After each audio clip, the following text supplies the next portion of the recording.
Kung bago ka lang sa aming channel at mahilig ka sa mga kakaibang kwentong katatakutan, pindutin ang subscribe button at ang bell icon para lagi kang updated. Kung hindi, mumultuhin kayo.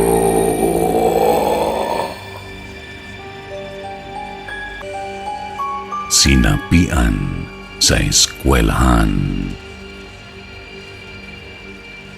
Magandang gabi po, Sir Chris, Ma'am Chris at Sir Jupiter. Maraming salamat po at pinaunlakan niyong basahin ang aking kwentong hango sa tunay kong karanasan noong ako ay high school pa sa aming probinsya. Taong 1996, fourth year high school na kami noon at nag-aaral sa isa sa mga paaralan dito sa lalawigan ng Laguna. Tawagin na lamang po ninyo akong Ava.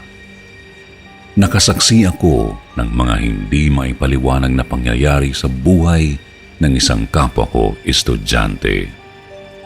Mayroon akong isang batchmate na babae na si Sarah. Hindi niya tunay na pangalan.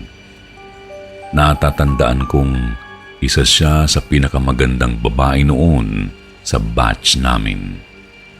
Sa katunayan, ay isa siya sa mga tinaguriang campus crush ng eskwela.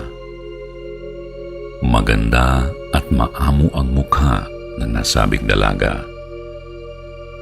Isang araw, sa kasagsagan noon ng aming Citizen Army Training, o mas kilala sa tawag na CAT, kung saan maingay ang paligid dahil sa sabay-sabay na pagmamarcha ng mga estudyante.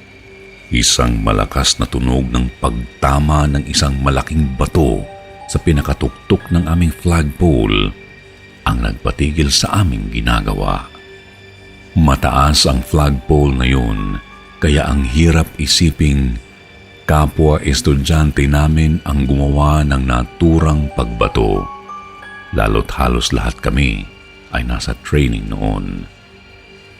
Isa pa, terror ang mga teachers namin sa school na yun, kaya naman talagang takot kaming gumawa ng kalokohan noon.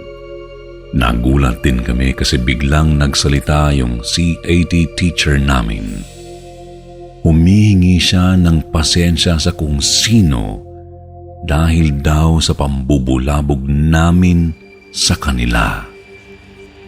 Sa susunod daw ay mag-aalay na siya sa tuwing sisimulan namin ang training. Pagkatapos noon, iniutos ng CAT teacher na itigil na muna ang aming training at ituloy na lang daw sa susunod na linggo. Pagkatapos ng insidenteng iyon, naging normal naman na ulit ang lahat, maliban na lang sa napapansin namin na palagi ang pag-istambay ni Sarah sa ilalim ng puno ng akasya. Ang akasya na yun ay matanda na at nasa tapat ng aming flagpole. Yung mga kaibigan po niya ay nagtataka na at nababahala dahil mas gusto niyang mapag-isa sa ilalim ng puno. Halos isang linggo pong tumatambay si Sarah sa puno na yun. Isang umaga po pagkatapos ng recess, ay nagsasalita si Sarah mag-isa sa ilalim ng puno. Sinaway po siya ng aming teacher. Lumabas po kami ng classroom noon dahil naririnig po namin si Sarah na sumisigaw. Yung boses po niya, kakaiba. Nakakatakot po dahil parang lalaki ang boses na lumalabas sa bibig niya. Pagdungaw ko sa kanya ay maiksi na ang buhok niya at may hawak siyang gunting. Ginupit niya ang mahaba niyang buhok. Nagsilabasan na rin po ang ibang teachers noon dahil nagiging bayolente na si Sarah. Nakita ko po na gusto niyang isaksak ang gunting sa isa naming guro na pumipigil sa kanya. Nanlilisik ang mga mata ni Sarah habang pumipigla sa mga guro. Napakalakas po niya dahil 6 na guro na ang pumipigil sa kanya. Marami po kaming nakasaksi sa aming kaklase. Tumatalon-talon po si Sarah ng mataas at pumipilantik po yung katawan niya na parang pinaglalaroan ng kung anumang elemento na nasa puno ng akasya.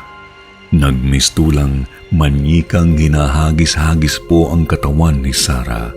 Ganun po ang nakita ng 2 kong mata. Binitbit po siya papalayo sa puno.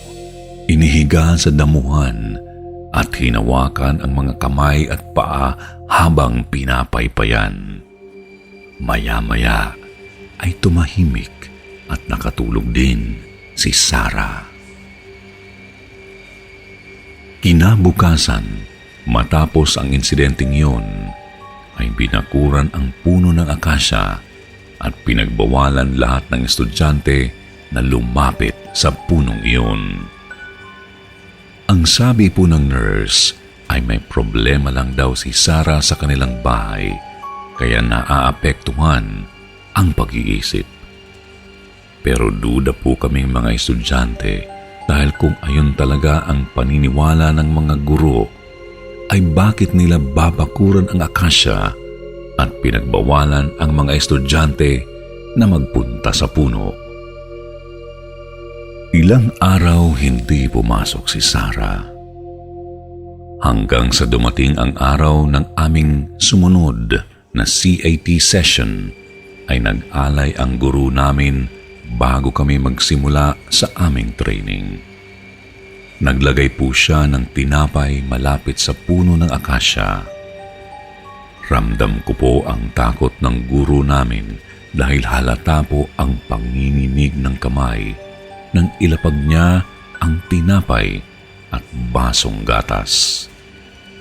Natatandaan ko pa na ilang araw akong hindi pinapasok noon ni nanay dahil sa takot na mangyari din sa akin ang nangyari kay Sarah. Mabilis kasing kumalat ang balita tungkol sa nangyari noon kay Sarah, kaya naman talagang napuno ng pag-aalala ang maraming magulang na naging dahilan upang tawagin nila ang pansin ng mga namamahala sa eskwelahang iyon. Ipinabless ulit ng pamunuan ng school namin ang buong campus at nais na ipaputol ang puno ng akasya. Salungat ang homeroom teacher namin na ipaputol ang puno dahil hindi daw iyon magugustuhan ng kung sino man ang nakatira doon. Mainam pang bakuran na lang daw kaysa putulin. Ngunit mabilis na inaksyonan ng eskwela ang kagustuhan ng mga magulang na ipaputol ang puno. Ilang linggo lang ang lumipas ay nagkaroon ng isang kagimbal-gimbal na insidenteng muli sa aming eskwela. Sa kalagitnaan ng pagsusulit ay bigla na lang nagsisigaw, nagwala at naglupasay ang mga estudyante sa kabilang classroom. Katulad po ng nangyari kay Sarah, ay ganoon din ang sinapit ng mga estudyante. 3 araw po kaming hindi pinapasok matapos ang insidente. Pagpasok ko na lang po ay sinarado na ang classroom kung saan mayroong mga estudyanteng sinapian. Ang sabi po sa amin ng homeroom teacher ko ay mula nang maputol ang puno ng akasya ay lumipat o nagalit ang kung anumang elemento ang nakatira doon. Dahil ang pagputol raw sa puno na iyon ay katumbas ng pagsira sa tirahan ng kung anumang elemento. Sir Jupiter, ang eskwelahan po namin ay isa sa mga nabalita sa TV tungkol sa mga pagsaping naganap o tinatawag nilang mass hysteria. Ang mass hysteria po ay isang kondisyon na nakakaapekto sa grupo ng mga tao. Nailalarawan ito sa pamamagitan ng sabay-sabay na pagkakagulo o pagkabalisa sa hindi maipaliwanag na dahilan. Kung ako ang tatanungin, ang mga nangyari sa kaklase ko ay pagsapi ng elemento dulot ng pagputol sa puno ng akasya. Ako mismo ang isa sa mga sumaksi kung paano manlisik ang kanilang mga mata. Marinig ang nakakapangilabot na boses na parang galing sa isang mabangis na hayop. At lahat ng ito ay nangyari mula nang putulin ang puno ng akasya.